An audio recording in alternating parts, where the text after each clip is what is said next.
Tenemos el gusto de escuchar la plática de Santiago, pero antes de pasar a su plática, pues quisiera invitarle que felicitemos otra vez a Santiago, porque en esos días, como sabemos, está festejando su 75 aniversario. Pues nos da mucho gusto, Santiago.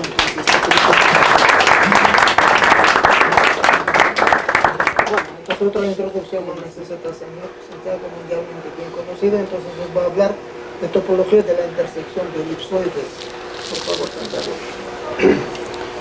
Bueno, es trabajo conjunto con muchas personas, pero las partes principales que voy a hablar están relacionadas con trabajo conjunto con Samuel Gittler y Vinicio Gómez Gutiérrez. Si alguno ya ha escuchado alguna de mis pláticas que he hecho en los últimos 30 años sobre intersección de cuádricas, les advierto de una vez que es lo mismo. Pero solo hace poquito me enteré que eran realmente intersecciones de elipsoides de lo que yo hablaba. Bueno, entonces, sobre intersección de elipsoides, demostramos en algún momento con Vinicio también que toda variedad diferenciable, que se pueden caracterizar las variedades que son intersecciones de cuádricas y las que son intersecciones de elipsoides, son aquellas de las anteriores que son frontera de una variedad paralelizable, de una variedad con haz normal trivial. Pero esto significa que hay demasiadas intersecciones de elipsoides. Esto hablando de las intersecciones que son regulares, transversales. Si omite uno intersecciones singulares, entonces cualquier variedad algebraica se puede escribir como intersección de ecuaciones de segundo grado. Pero aún en este caso transversal, pues están todas las llamadas esferas exóticas. Hay variedades diferenciables con cualquier grupo fundamental a partir de cierta dimensión, y entonces eso quiere decir que describir todo esto incluye describir todos los grupos posibles, grupos finitos posibles, lo cual ya se sabe que no es un problema soluble. Entonces, partiendo de esta visión, nosotros pasamos a las intersecciones de cuádricas concéntricas. Y bueno, en algunas de estas pláticas me paso un cuarto de hora viendo ejemplos de dónde aparecen estas intersecciones de cuádricas. Y de lo que se trata es, en este momento, esto me lo salto ahorita, y veremos que podemos describir la topología en muchos casos, pero se vuelve cada vez más difícil cuando aumenta el número de cuádricas de poder clasificarlas. Bueno, pasaremos nada más un ejemplo histórico en el estudio del movimiento libre de un cuerpo rígido. Ya desde tiempos de Euler se conocía esto. No sé si el dibujito venga de Euler, pero la forma en que se enseña ahorita es: tengo un cuerpo que está girando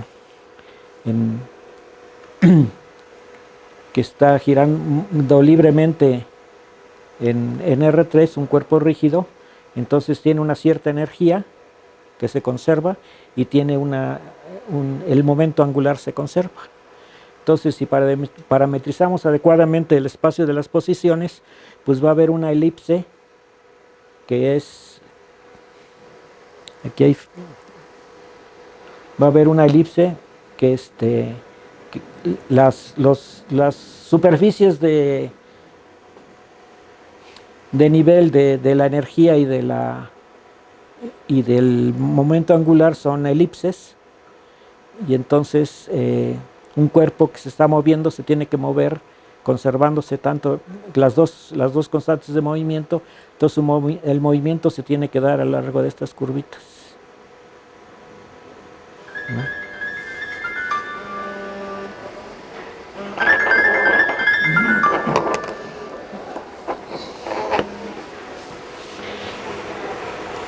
Aquí aparecen unas bonitas curvas con propiedades de curvatura y torsión exactas para que se conserven dentro de los dos elipsoides.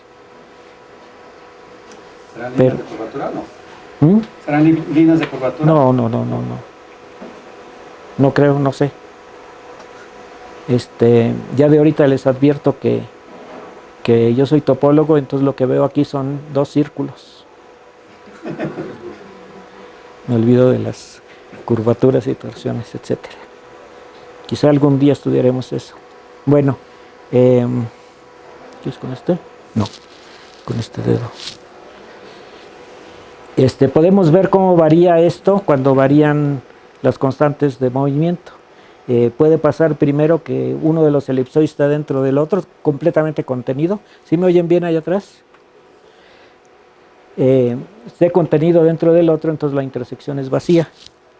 Pero si va creciendo el de adentro, llega un momento en que toca en dos puntos, es tangente en dos puntos al de afuera. Y un poquito ya después, la intersección son dos círculos, efectivamente. Si seguimos avanzando, esos dos círculos se van ampliando hasta que casi se tocan y finalmente se tocan. Y se tocan formando una curva que es como la intersección de dos círculos, topológicamente. Es una curva con dos puntos en donde se cruza. Aquí ya esto es cuando los elipsoides son tangentes en este punto y en este punto, ¿no? Esta intersección ya no es transversal, sino que es tangencial y entonces ya no nos da curvas lisas, sino cruces como estos. Si se sigue creciendo, se forman dos círculos, pero ahora verticales, digamos, en esta dirección. Y, bueno, eso es lo que vimos. Y si continúa creciendo esta, pues otra vez serán tangentes en dos puntos y finalmente no habrá intersección. Ese es el tipo de cosas que queremos estudiar. Bueno, aquí es lo que estuve diciendo. Nada más, si los elipsoides no son concéntricos, aquí lo único que podemos obtener transversalmente son dos puntos y podemos describir también todos los casos singulares, que son dos puntos y ese cruce de círculos. Si son las únicas posibilidades para elipsoides concéntricos. Si no fueran concéntricos, pues es claro que pueden ser como dos esferas que se cortan en un solo círculo, o puede ser un elipsoide que corta en un círculo y luego es tangente en otro punto. Hay muchas más posibilidades aquí se ven pocas, pero hay muchísimas más posibilidades. Entonces, me hago bolas con tanto botón. Bueno, y esto lo podemos hacer en general. He estado buscando en libros de mecánica si hay teoría de los cuerpos rígidos en más dimensiones. Y sí algo he encontrado, pero no he encontrado cosas parecidas a esto. Pero bueno, podemos estudiar en cualquier dimensión dos elipsoides concéntricos. Tendrán esta forma. También he buscado en teoría de la relatividad, a lo mejor ahí hay intersección de hiperboloides, pero parece que en relatividad no hay cuerpos rígidos, lo que es un cuerpo rígido para mí no lo es para otro observador que está moviendo. En fin, hay todo un terreno por ahí a explorar. Bueno, entonces vamos a estudiar ahora el caso en que tenemos dos elipsoides concéntricos, el centro es el origen, con estas ecuaciones, y estas son dos formas cuadráticas positivas en n variables. Entonces vamos a ir haciendo vamos a ver que se puede describir completamente la topología de estos en el caso en que la intersección sea transversal. Vamos a ver. El chiste es hacer una serie de simplificaciones hasta que simplemente viendo las ecuaciones podamos decir cuál es la topología. Vamos a hacer eso. Bueno, primero podemos hacer un cambio de variables y que uno de los elipsoides sea la esfera, ¿no? Cogemos y alargamos los ejes hasta que todos sean del mismo tamaño. Entonces tendrá esta forma, la ecuación de la de la esfera y un elipsoide. Y luego, ya que lo tenemos así, podemos a la primera ecuación restarle la segunda, y lo que tenemos es la ecuación de la esfera y una cuádrica homogénea, un cono. Este es un cono homogéneo, y entonces eso le llamamos la forma estándar.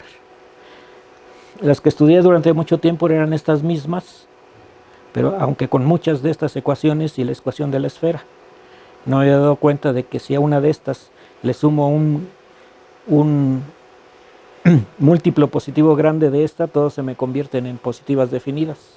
Y al revés, cualquiera de positivas definidas la puedo llevar en una de la esfera y conos. Bueno, siguiente paso, la forma 1. La forma 1 que teníamos.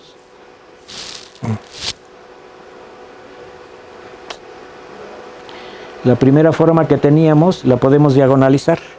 Es un viejo teorema, creo que viene desde Cauchy. Una matriz simétrica se puede diagonalizar. Entonces puedo suponer que la primera es una ecuación con todos los términos, solo con cuadrados, sin términos cruzados.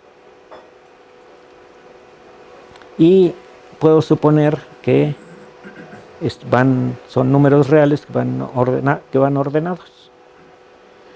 Bueno, entonces la pregunta... ¿Preserva la esfera? Nada más. ¿Cómo? ¿Preserva la esfera? ¿Diagonalizaste una nada más? Se diagonaliza preservando la esfera. Exacto. O sea, siempre hay una base ortonormal en la cual la Q no es diagonal. Es otra forma de decirlo. Bueno, entonces queremos ver cuándo este sistema es regular. Si se acuerdan, lo que tenemos que ver es si la matriz jacobiana de estas ecuaciones es de rango 2 en este caso. Y eso solo puede pasar cuando todas las A sean distintas de 0. Entonces, si estamos en el caso regular, la intersección transversal entonces ninguna va a ser 0, habrá cierto número de positivas y cierto número de negativas.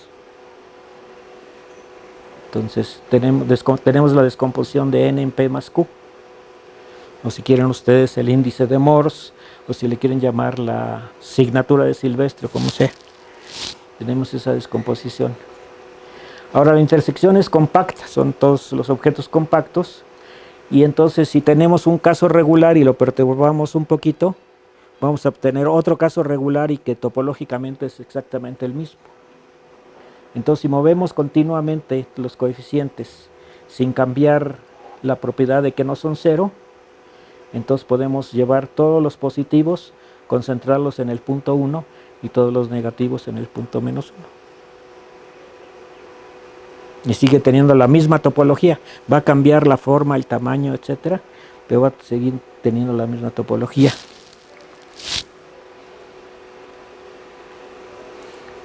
Y entonces, si renombramos las variables, les llamamos u's a las que corresponden con coeficiente positivo y a las que tienen negativo. Entonces la primera ecuación es de esta forma: 1, 1, 1, menos 1, menos 1, menos 1. Y la de la esfera tiene esta forma. Y ahora nada más, como en algebrita de secundaria, podemos sumar y restar las ecuaciones y tenemos estas dos ecuaciones. ¿Qué es eso? ¿Qué ven ahí?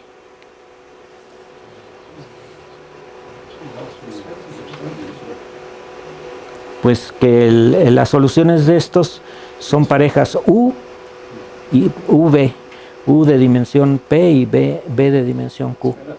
Y las U están restringidas a estar dentro de una esfera y las B están restringidas a estar dentro de una esfera. Entonces eso no es que sea topológicamente homeomorfo o equivalente en algún sentido. Esto es un producto, es el producto de dos esferas. Las variables están separadas y la intersección de los dos elipsoides en este caso se ve inmediatamente que es un producto de dos esferas. Y lo mismo es el caso del que partimos.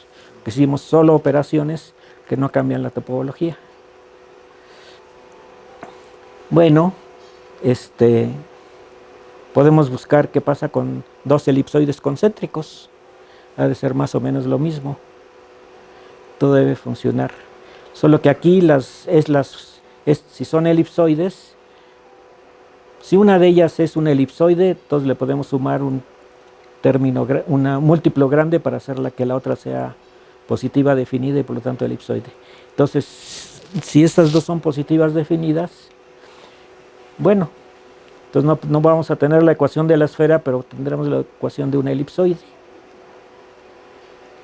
Y ya teniendo nuevamente le podemos restar esta ecuación a la primera para que sea una ecuación homogénea. Está un poco más complicado porque ahora no hay antes la esfera es una única, ahora hay muchos elipsoides, ¿verdad? Dependiendo de cuántos máses y cuántos menos tengamos. Entonces, vamos a ver. Entonces, el siguiente paso sería, sin molestar a la segunda ecuación, diagonalizar la primera. ¿Se puede? No, no se puede. El ejemplo más sencillo es este elipsoide y esta hipérbola y esta hipérbola, estas dos ecuaciones no se pueden diagonalizar. Y una demostración es busca uno la diagonalización y se ve que se atora. Pero una manera de verlo es que es regular y tiene solo dos soluciones, porque es como decir z cuadrada igual a 1. Tienes dos soluciones y entonces, pero el sistema diagonal regular solo puede tener o ninguna o cuatro soluciones. Eso también es fácil de ver. Entonces simplemente no se puede diagonalizar. Aquí tenemos un primer escollo. Bueno, esto me lo voy a saltar. Se ve que esa obstrucción es la que nos va a aparecer siempre que no podamos diagonalizar un caso así. Pero pasamos a... Entonces, hay algo que sí es fácil. Si queremos ver la regularidad respecto a los coeficientes complejos, otra vez la condición es que los coeficientes complejos no se anulen. O sea, siempre la podemos como diagonalizar, pero con números complejos. Si tenemos algunos coeficientes que son complejos, siempre se pueden mover a que sean el 1. Porque, a diferencia de los reales, en los reales no puedo juntar los negativos con los positivos sin pasar por el 0. En este caso, sí puedo ir de cualquier número complejo al 1. Entonces esa parte funciona bien. Entonces hay algo que no es tan difícil, pero pues vamos a empezar por el caso diagonal, a ver si podemos seguir con la prueba anterior. Entonces aquí resulta que el sistema es diagonal, que el sistema es regular. Escribe uno la matriz jacobiana y entonces lo que se necesita es que los coeficientes ahí que corresponden a las variables que tienen en esta ecuación signo menos, esos tienen que ser distintos de ceros. Y los demás ahí, los que corresponden a eso no importa. Pues está fácil entonces. Entonces, hacemos lo de siempre.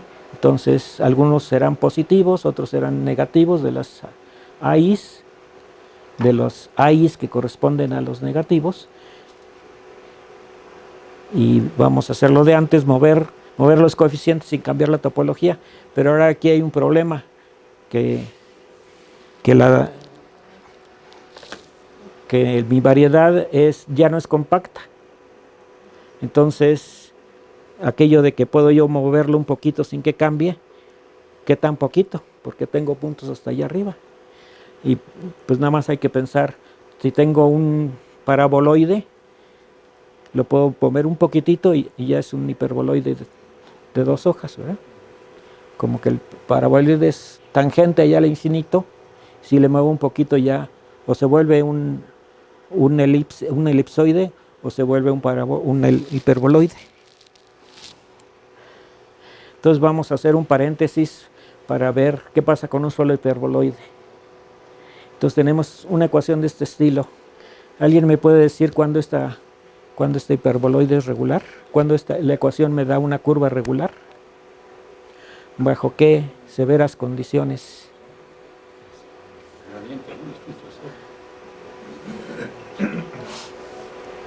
Gradiente, ¿no? Sí, tomo el gradiente y me pregunto en qué puntos el gradiente puede ser cero. Pero en términos de las AIs, ¿qué quiere decir?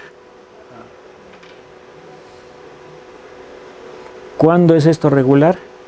A mí me sorprendió hace poquito. Siempre. Por ejemplo, si todas las AIs son cero, pues es el vacío. Me queda la ecuación 0 y 1 es igual al vacío. Y como quiera que lo hagan, si hacemos el cálculo se ve que va a haber unas variables que son 0, las otras no importan. Y si nos quedamos con las que no son 0, pues es un hiperboloide, una superficie regular. Y luego las otras no cuentan, entonces quiere decir es un producto. Entonces resulta que esa ecuación siempre es regular. Y bueno, también ahí está la demostración. Y además la topología se puede describir fácilmente con esta. Si hay P coeficientes positivos, es la esfera de dimensión P-1 cruz un espacio euclidiano. Y no importa cuántos hayan negativos o cuántos son cero. Entonces, si uno de los negativos lo hacemos llegar al 0, llega hasta el 0 y no cambia la topología, pero en el momento que cambiamos, que se vuelve positivo, entonces ya crece la dimensión de la esfera y decrece el este. Entonces la topología cambia sin que deje de ser una superficie regular. Vamos a ver qué quiere decir con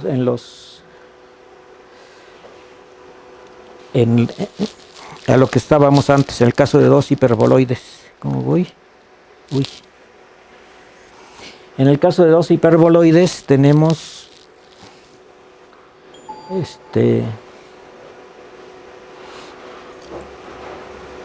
pues nos preguntamos cuándo no hay este problema del infinito.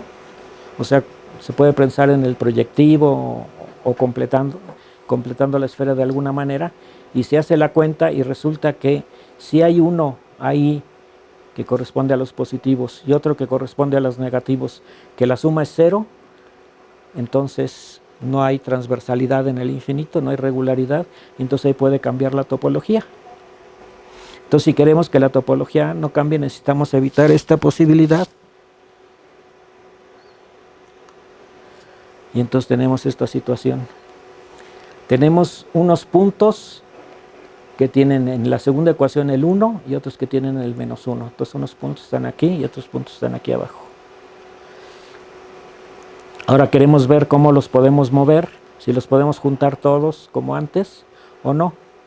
Bueno, hay un punto que tenemos que evitar, que es este, porque de los que tienen negativo no puede ser 0. Entonces el antípoda de este o el simétrico de este hay que evitar, no puedo pasar aquí. Pero también si tengo un negativo, uno aquí negativo, y tomo el menos ese es un punto que no puedo cruzar con los otros. Si este punto lo muevo para acá, ya tengo un positivo y un negativo que la suma es 0. Entonces prácticamente no puedo mover nada. Si tengo aquí los puntos cafés son los simétricos de los puntos negros de aquí abajo y viceversa. Si tengo estos puntos cafés, pues este no lo puedo juntar con este, ya no puedo hacer nada, y este no lo puedo juntar con este, ya casi no puedo hacer nada. Entonces lo que tengo realmente es un montón de obstrucciones. Entonces tengo que ver en cada huequito cuántos puedo, los que están dentro de un huequito de 2 cafés, sí los puedo juntar en un solo punto. Pero entonces aquí tengo 3, 2, 1, 1, etcétera, etcétera. Entonces lo que tengo es una descomposición de mi número de variables en cualquier número hasta n, puede ser 1 más 1 más 1 más 1, cualquier número, ¿no? Entonces ya no tengo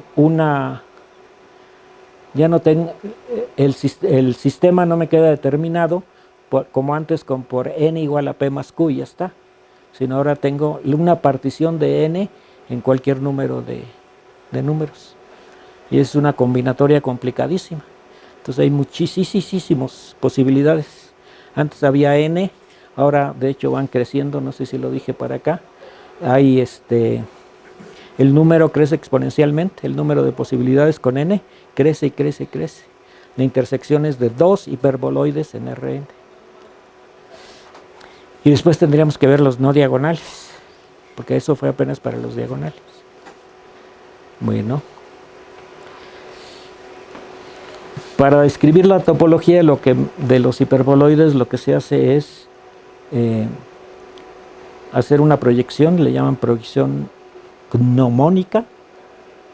Esa ya no se estudia, al menos no aquí en la facultad. Es la proyección que se usa para los relojes de sol. Con esa proyección lo que hacemos es cualquier curva en el plano la subimos a la esfera, y estando en la esfera pues ya es una cosa compacta, y los puntos al infinito de este plano se corresponden con el círculo aquí horizontal. O sea, cualquier hiperboloide lo podemos ver, ya sea en el proyectivo o en la esfera, como una cosa compacta, pero a la que la hemos cortado. Y entonces el problema de dos hiperboloides se reduce a la intersección de dos elipsoides y la esfera. 3 elipsoides. 2 hiperboloides corresponde a 3 elipsoides. Y no solo 3 elipsoides, sino tenemos que ver las mitades de los elipsoides, que son los hiperboloides, y los interiores de las mitades. Bueno, eso es fácil. Bueno, entonces tenemos este sistema de ecuaciones. Lo que tenemos que hacer es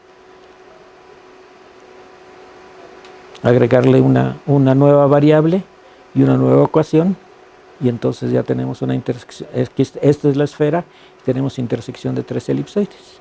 Entonces, para resolver el problema, realmente lo que hacemos, 2 hiperboloides directamente no se puede, pasamos a 3 hiperboloides, que directamente tampoco se puede. Que tampoco se puede, pero que tampoco es muy fácil, pero se puede hacer, se puede hacer. Entonces, podemos describir la topología de todas las intersecciones transversales de 3 hiperboloides, pero si quieren la demostración completa me llevaría muchas horas, tiene muchas complicaciones. Nada más vamos a dar una idea, a ver cómo vamos de tiempo. ¿A las 5 se acaba esto? ¿A las 5? Bueno, voy a ver qué puedo alcanzar a decir. 3 elipsoides, uno de ellos es la esfera, y restándole esta ecuación a las otras, puedo suponer que estas son homogéneas. Y entonces todo está dado ya no por numeritos, sino aquí son 2 ecuaciones, ahí es un vector,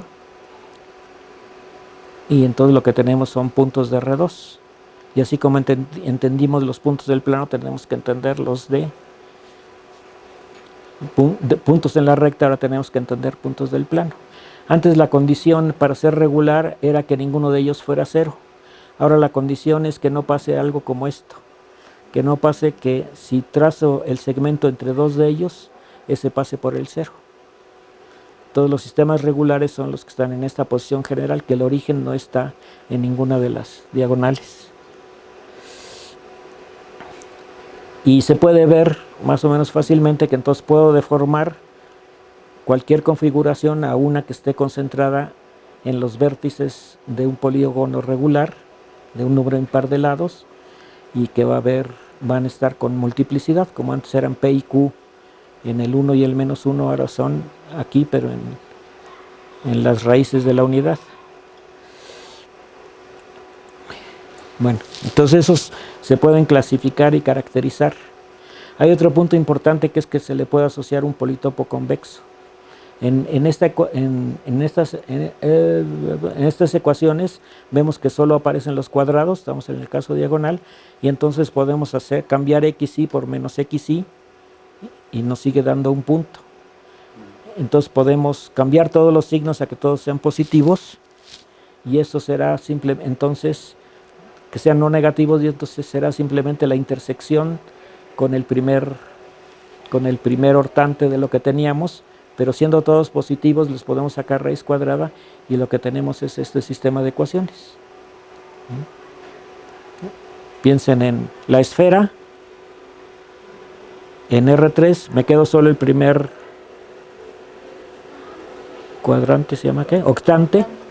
Octante es como un triángulo esférico, pero ese triángulo esférico lo puedo enderezar y me da un politopo convexo.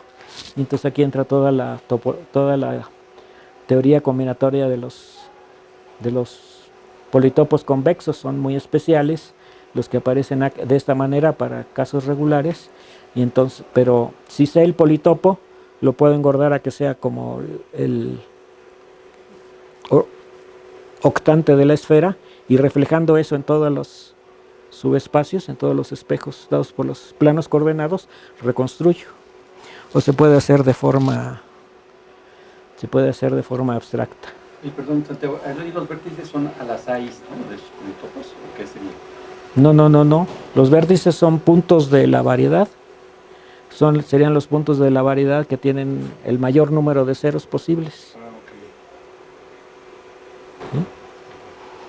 Habrá los puntos que están en el interior del primer hortante. Esos son puntos con todos los puntos son positivos. Luego las intersecciones con las caras serán los que tengan alguna coordenada cero, etcétera, y así vamos. Y los vértices serán los que tengan mayor número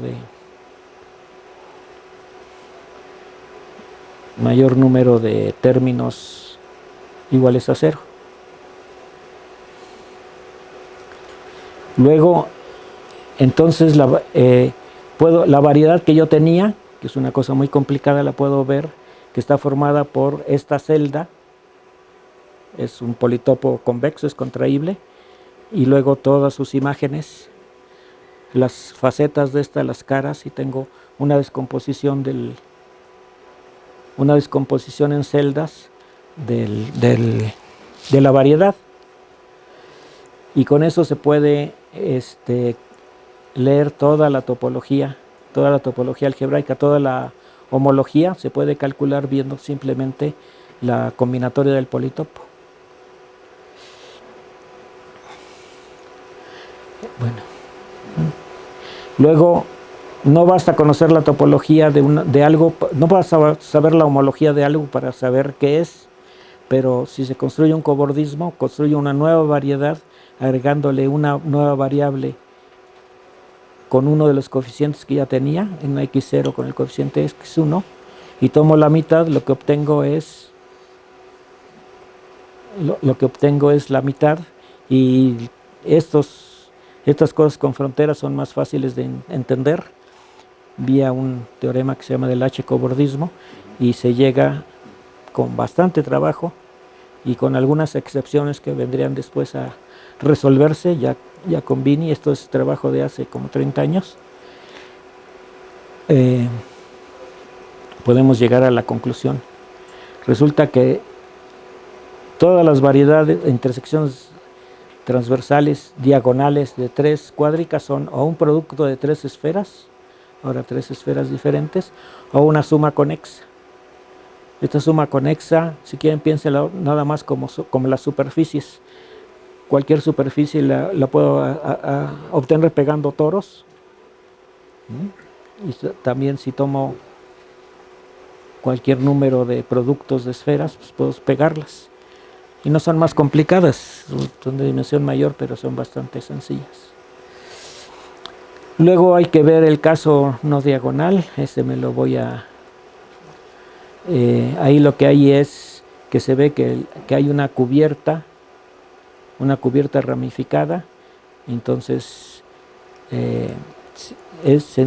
va uno metiendo términos complejos, que son en realidad x cuadrado menos y cuadrado en una ocasión y 2xy en la otra, y vamos construyendo inductivamente, y se ve que otra vez son también lo que decíamos, como las que decíamos antes, con algunas excepciones. Entonces podemos tener productos de esferas, ahora antes eran 3 en el caso diagonal, ahora pueden ser 2, o el haz tangente unitario a la esfera. Todos esos son con operaciones elementales, o una suma conexa de este tipo. Simplemente cambian las dimensiones de las esferas. Y hay que hacer otra vez todo este trabajo ahora para las mitades. Si considero las mitades, la intersección con donde una de las variables es mayor o igual que 0, entonces otra vez se pueden describir todos, y hay algunas cositas un poquito más complicadas nada más. Entonces en este cuadro podemos ver, si tenemos una elipsoide, pues nada más hay un caso. La forma normal es la ecuación de la esfera. Si tenemos un hiperboloide o 2 elipsoides, todo se reduce a la descomposición de n en 2, pero 2 hiperboloides o 3 elipsoides tenemos que considerar todas las posibles particiones del número n más el número de términos no diagonales. Y entonces aquí crece, estas son n, o n entre 2. Aquí, y estos crecen exponencialmente. El número, en este caso la topología es trivial, en este caso la topología es muy simple y la demostración es muy simple, muy elemental. En este caso la topología es simple. Todas esas variedades que describí no son más que análogos de las superficies que conocemos, pero en dimensiones superiores. Y aquí la demostración es bastante complicada, lleva bastante tiempo. Me llevó unos 30 años, bueno, no estuve todo el tiempo eso, pero cuando le propuse el problema a Vini, estuvimos trabajando bastante tiempo y finalmente llegamos a esta clasificación de todas. La hora, bueno. ¿Qué pasa con más cuádricas? Pues todo se pone feísimo. No, las nuestras las llevamos a una forma normal, el P más Q o la descomposición de N, etcétera. Pero si componemos como hicimos, simplificamos al máximo 3 ecuaciones, ya no podemos hacer prácticamente ningún cambio de variables. Entonces todos los coeficientes de las otras ecuaciones son como invariantes. Entonces tenemos un exceso de invariantes, que es algo que pasa también en la teoría de representaciones de álgebras, se les llaman los problemas salvajes. Este es un problema salvaje. La condición de regularidad, aquella de que no haya 2 puntos en ninguna diagonal, se extiende fácilmente y ahí está el politopo, se puede calcular la topología. Sigue siendo cierto que puede verse como una configuración básica con multiplicidades, pero no conocemos las básicas, ni siquiera tenemos una reducción a un problema combinatorio en el caso diagonal. La homología se puede hacer, pero aquí entra el trabajo de Bossio y Mersemann, que mencionaré en algún momento, que ellos demostraron que cualquier complicación topológica que pueda uno imaginar en un espacio decente puede aparecer en estas variedades. Entonces nuestras variedades, homología, todos eran grupos libres, copias de Z. Entonces de la conclusión de ellos puede aparecer cualquier cantidad de torsión. Den ustedes cualquier grupo de torsión y va a haber una de estas variedades que tiene un grupo quizá más grande todavía. Operaciones complicadas que estudian los de topología algebraica pueden aparecer, especialmente unas cosas horribles que se llaman productos triples de Massey. Cualquier cosa tan horrible como se les ocurra de topología algebraica, y hay bastante de dónde cortar. va a aparecer. Entonces, imposible dar una clasificación de todas. Bueno, si tomamos las diagonales nos dan politopos, pero también se sabe que los politopos son demasiados, nadie ni siquiera piensa en clasificarlos todos. Entonces, alrededor del año 2000, así estábamos, no sabíamos mucho qué hacer. Entonces, el artículo de Bosio-Mersemann que mencioné, ellos detectaron que había unos ciertos politopos simples, que les llamaron ellos dual vecinales, no voy a poner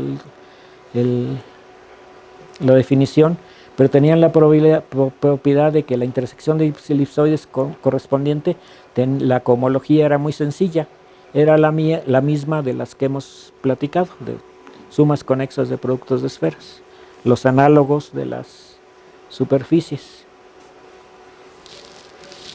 Y conjeturaron que eso pasaría siempre, que vaya, su cohomología se parecía a las sumas conexas de productos de esferas, y conjeturaron de que se podía hacer. Y entonces con Samuel Gidler pudimos demostrar su conjetura, y de hecho mucho más. Para cada uno de sus politopos encontramos una familia infinita de politopos cuyas intersecciones de cuádricas pues, sí son sumas conexas de productos de esferas. Y las familias infinitas que corresponden a dos politopos son ajenas. Entonces, el truco está en saber cuáles son las básicas. Y las básicas en nuestro caso son las que nada más tenían 1, 1, 1, 1. Y estas se caracterizan porque si trazo la recta que une uno de los puntos con el origen, la mitad de los puntos quedan de un lado, la mitad de los puntos quedan del otro. Esa propiedad tan sencilla. Entonces, si hacemos eso en dimensiones superiores, ahora todos los puntos estarán sobre una cierta esfera, la cortamos a través de el plano que pasa por cierto número de puntos y vemos cuántos hay de un lado y del otro. Parece ser, entonces hay una generalización de esa propiedad que todavía no acabamos de entender muy bien, pero se generaliza la propiedad, y lo importante es que hay muchísimos politopos. Para dar una idea, si tengo un politopo dual vecinal, entonces eso lo pienso como una configuración de coeficientes básica, como tengo puros unos, y luego empiezo a aumentar las multiplicidades y obtengo toda esta malla. La conjetura de Bosio-Mersemann era que que está aquí era suma conexa. Nosotros nos bajamos un poquito y a partir de aquí probamos que todos para arriba son sumas conexas. Y luego en cada dimensión hay varios de estos politopos. Y luego resulta que cuando aumenta uno la dimensión hay más de estos politopos. Va creciendo el número, y va creciendo, y va creciendo. Y entonces se forma una muy cerrada malla, infinita. Los expertos en politopos dicen que estos de abajo, estos solitos, ya son la mayoría de los politopos. Y ahora tenemos que todas estas mallas, que son ajenas además, estos son muchísimos politopos. Algunos estudian eso hasta probabilísticamente, cuántos politopos tienen esta propiedad, son muchísimos, y ahora tenemos muchísimos más. Entonces pudimos describir la topología de todos, se ve imposible. Y pudimos describir la topología de pues un número importante de ellos. Entonces podemos dar una parte sustancial de todas estas son las diagonales. Y luego se puede decir algo de las intersecciones de hiperboloides en el caso diagonal, algo sobre las medias variedades si las cortamos por un hiperplano, y algunas operacioncitas podemos entender sobre el caso no diagonal, pero ese está muy muy complicado.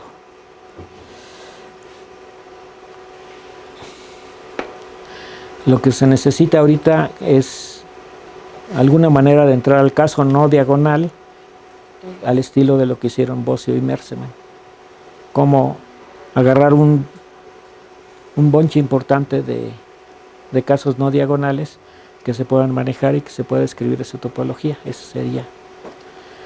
Se aceptan toda clase de sugerencias. Problema inicial puede ser tratar de encontrar un invariante combinatorio que sirva para estos casos, pero no parece que sea tan fácil. Parece que algunos invariantes de las álgebras de Lie o algunos invariantes de la geometría algebraica pudieran ayudar en estos casos.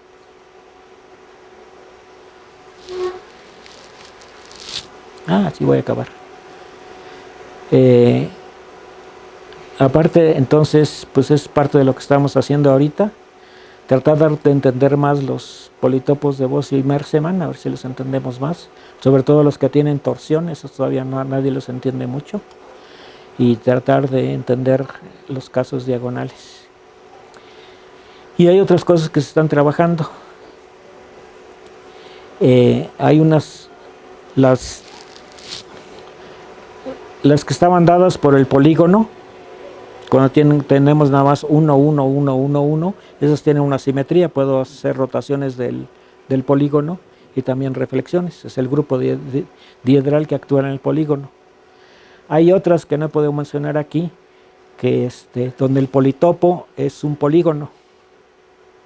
Son muchísimas ecuaciones, n menos 2 ecuaciones, de tal manera que obtengo superficies. El politopo es una cosa de dimensión 2, es un polígono, y en este caso también hay simetría. Entonces hemos estado estudiando bastante las que tienen las generalizaciones de eso, que son cualquier número de variables, cualquier número de ecuaciones, pero con simetría diedral. Los coeficientes están dados por las raíces de la unidad, como en el polígono, y por las potencias de las raíces de la unidad. Entonces forma una matriz, es la matriz Van der Monde de las raíces de la unidad, y resulta que eso ha sido muy estudiado por los que estudian procesamiento de señales, códigos y quién sabe cuántas cosas. Han estudiado muchas otras cosas. De hecho, hay el problema importante en que estamos ahorita es cuando de una de estas que construimos con las raíces de la unidad es regular, cuando cumple la propiedad de los coeficientes para que sea regular, la hiperbolicidad débil que le llamamos, y eso también le interesa mucho a otras personas. Entonces hay mucho trabajo, hay cosas ya hechas. Si el número de variables es un número primo, resulta que todas son regulares.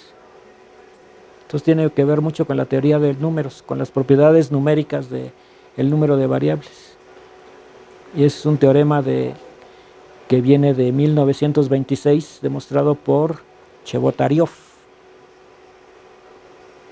a partir de preguntas de Ostrowski relacionadas con ecuaciones diferenciales parciales. Y lo siguen estudiando, entonces nosotros hemos estudiado y ahí nos vamos. Apenas encontré unos artículos de ingenieros en la revista les llaman la chispa de una matriz, a lo que nosotros le llamamos la hiperbolicidad, muy difícil de googlear para llegar a eso. Encontramos un artículo de ingenieros que tienen bastante avanzado el problema de cuándo es regular, cuando tiene plena chispa la matriz esta. Las matrices de estas variedades que estamos estudiando, y bueno, tenemos algunos de nuestros resultados. Esto es trabajo con Matthias Franz de Canadá. Tenemos algunos trabajos que les ganamos por lo pronto a los ingenieros, en ejemplos donde hay regularidad. Entonces es un trabajo en el que estamos muy metidos otros. Algo que estamos vislumbrando otra vez es la posibilidad de utilizar estas interacciones en cuestiones de geometría diferencial, porque finalmente la segunda forma fundamental de una variedad metida en el espacio euclidiano consiste en un montón de formas cuadráticas, un bolón de formas cuadráticas. Entonces lo que sabemos de clasificarlas, pues puede ayudar o puede desanimar, porque ya vimos que es demasiado complicado. Aún los casos que conocemos, hay demasiadas posibilidades. Y en el congreso de la semana pasada, no fui yo a una plenaria que hablaron de ecuaciones en derivadas parciales, pero me dijeron que el expositor andaba con el artículo de Bossio-Mersemann preguntando a ver quién se lo podía explicar.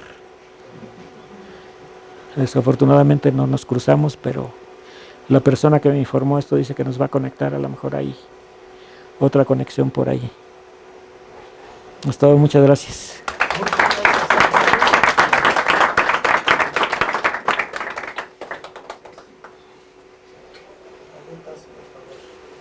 Yo tengo una, ¿se entendió? Digo, solo podía ser una idea muy general, muy vaga, pero más o menos le pescaron. Una preguntita ahí sobre la conjetura de Bossio. Lo que no sé si entendí bien. Lo que dijiste es que entonces ustedes realizaron la familia esa de politopos con intersecciones diagonales. Sí. O sea, con las diagonales. La realizaron toda la familia de eso. Al revés, sería también cierto. O sea, que todos estarían modelados por esos. No. Solo realizaron y puede haber más Sí. en la clase. Esos, las de Bossio-Mersemann y todas las que surgen a partir de ellas, todas esas, la variedad es muy simple. Y la otra parte del trabajo de Bossio-Mersemann es que hay muchos casos que es horrible, completamente difícil, tan complicado como lo puede hacer su amigo topólogo algebraico favorito. Y otra preguntita nada más curiosa. Usaron una proyección medio rara, ¿le llamaste cómo a la proyección? En Wikipedia le llaman gnómica.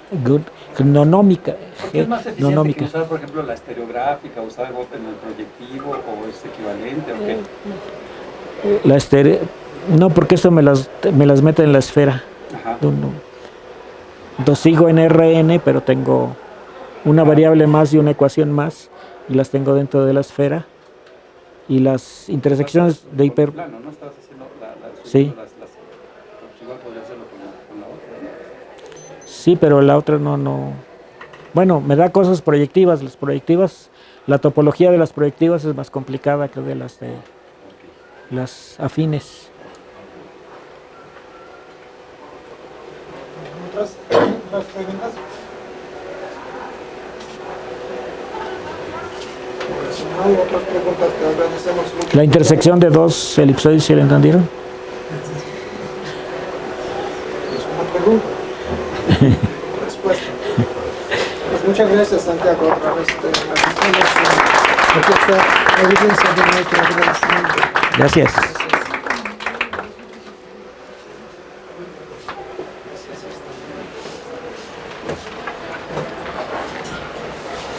Puedo dar otra más complicada o otra más sencillita si quieren, en algún momento.